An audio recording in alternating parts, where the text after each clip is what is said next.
ہو چکا۔ اللہ اس گناہ کو نہیں بخشے گا کہ کسی کو اس کا شریک بنایا جائے، اور اس کے سوا اور گناہ جس کو چاہے معاف کر دے، اور جس نے اللہ کا شریک مقرر کیا اس نے بڑا بہتان باندھا۔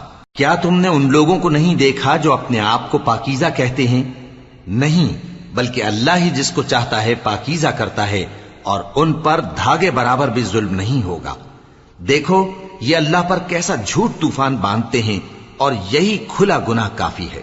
بھلا تم نے ان لوگوں کو نہیں دیکھا جن کو کتاب سے حصہ دیا گیا ہے کہ بتوں اور شیطان کو مانتے ہیں، اور کفار کے بارے میں کہتے ہیں کہ یہ لوگ مومنوں کی نسبت سیدھے رستے پر ہیں۔